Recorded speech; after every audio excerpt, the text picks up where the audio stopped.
Hello guys, welcome back my channel পূজাটে। কেমন আছো তোমরা? আই হোপ কি তোমরা খুবই ভালো আছো, আর আমিও খুবই ভালো আছি। তো এখানে কড়াই বসিয়ে দিয়েছি। কড়াইয়ের মধ্যে দিয়ে দেবো জলটা একটু সুসুম করব। ওই জলের মধ্যে 1 চামচের মতন অয়েল দিয়ে দেবো। তো আজকে বানাবো আমি হোয়াইট চিজ সস পাস্তা। তো এই যে দেখো, এই যে পাস্তাটা তো কেটে নেব। তো এর সঙ্গে একটা মশলা দিয়েছে। তো ওই যে তো জলটা সুসুম গরম হয়ে গেছিলো, তো পাস্তাটা দিয়ে দেবো, ফুটিয়ে নেব। পাস্তাটাকে একটু সিদ্ধ করে নেব। দু বয়েল হলেই সিদ্ধ হয়ে যায় পাস্তা।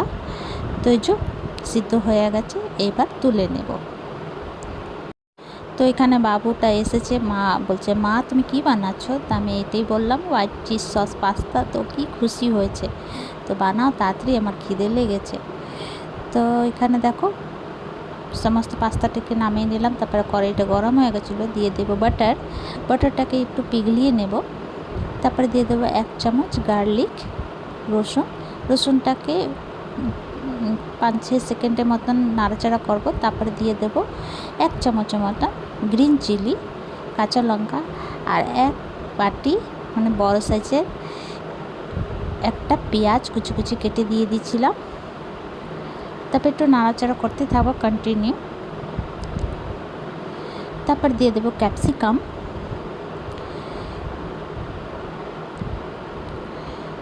তারপরে একটু নুন দেবো। নুনটা আমি বেশি দেবো না, কেন কি সস বেকারা দেবো, তো ওর মধ্যে নুন আছে, তাই জন্য নুন আমি ওই আন্দাজে দেবো। তো যে দেখো, পেঁয়াজটা গলে গেছিলো, এবার তুলে নেব একটা প্লেটের মধ্যে। তো এই যে তুলে নিলাম। তো আবার ওই কড়াইয়ের মধ্যে আবার 1 চামচের মতন বাটার দিলাম, আর যে ম্যাগির সঙ্গে যে মশলাটা দিয়েছিল ওই বাটারের মধ্যে দিয়ে দিলাম। তারপর একটু জল দিয়ে দেবো। তারপরে এখানে আমি দুধ দিয়েছিলাম 1 কাপের মতো। তো ভিডিওটা আমার দিয়ে ডিলিট হয়ে গেছে। তারপরে এখানে দেখো, একটা চিজ দিয়ে দেব। নাড়াচাড়া কন্টিনিউ করতে থাকবো, না তো গুটলি বনে যাবে আর নিচে লেগে যাবে। তারপরে এই যে ফুটে গেছিলো, তারপরে এই যে ভেজেছিলাম পেঁয়াজ সেটা দিয়ে দেব। তারপর দিয়ে দেবো অরিগ্যানো। একটু নাড়াচাড়া করতে থাকবো 1-2 মিনিট তক। তারপরে যে পাস্তাটা দিয়ে দেব, দিয়ে নাড়াচাড়া করব 2-3 মিনিট তক। তো এই যে রেডি, এবার নামিয়ে নেব। তো চলো, আমার white cheese sauce pasta ready.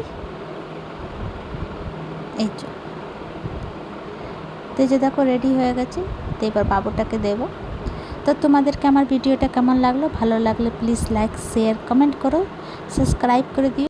আর যদি ফেসবুক দিয়ে দেখো তো ফলো করে দিও। তো চলো, ভিডিওটা কেমন লাগলো কমেন্ট করে নিশ্চয়ই জানিও। এইভাবে একবার বানিয়ে খেও, ভীষণ ভালো হয়েছিল আর ভীষণ টেস্টি হয়েছিল। তো চলো, ভিডিওটা এখানে শেষ করছি। Bye bye, take care.